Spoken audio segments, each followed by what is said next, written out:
મહાકાલ મંદિરના દર્શન કરીને પંચમહાલ પરત ફરી રહેલા 6 યુવાનો મોતને ભેટ્યા. ધાર ઉજ્જૈન હાઈવે પર રવિવાર કાળમુખો સાબિત થયો.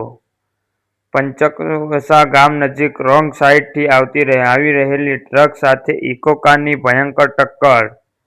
પંચમહાલ જિલ્લાના 6 યુવાનો ઘટના સ્થળે જ મોત.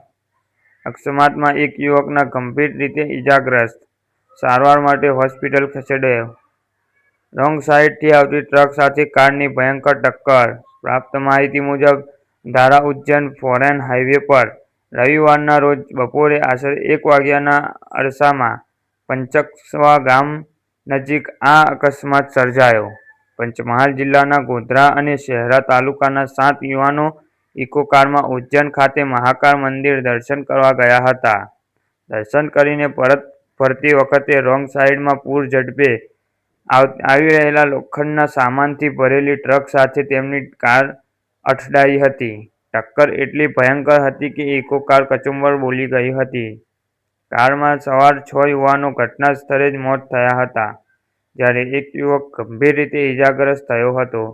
મળતી માહિતી મુજબ અકસ્માત બાદ ટ્રક ચાલક ઘટના સ્થળેથી નાસી છૂટ્યો હતો. મળતી માહિતી મુજબ તમામ યુવાનો એક ખાનગી ફાઇનાન્સ કંપનીમાં નોકરી કરતા હતા અને મિત્રો સાથે મહાકાલ દર્શન માટે ઉજ્જૈન ગયા હતા. ઘટના સ્થળે પોલીસ અને ગ્રામજનોએ હાથ ધરી બચાવ કામગીરી. અકસ્માતની જાણ થતાં જ પોલીસ કાફલો અને સ્થાનિક તંત્ર ઘટના સ્થળે દોડી આવ્યું.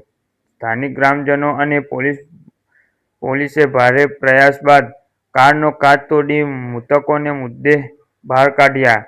ગંભીર રીતે ઇજાગ્રસ્ત યુવાનોને તાત્કાલિક એમ્બ્યુલન્સ મારફતે બજનાવર સિવિલ હોસ્પિટલ સારવાર માટે ખસેડાયા. મૃતદેહને પોસ્ટમોર્ટમ માટે સિવિલ હોસ્પિટલ મોકલવામાં આવ્યા. પોલીસે તમામ મૃતકોની ઓળખ કરી તેમના પરિવારજનોને અકસ્માતની જાણ કરી. પોલીસે નાસી છૂટેલા ટ્રક ચાલક સામે ગુનો નોંધીને તેની શોધખોળ શરૂ કરી છે. અકસ્માતને કારણે ફોરલેન હાઈવે પર થોડા સમય માટે ટ્રાફિકની વ્યવસ્થા ખોરવાઈ હતી. જોકે પોલીસે સ્થળ પર પહોંચી ટ્રાફિકનો પ્રવાહ પૂર્વવત કર્યો હતો.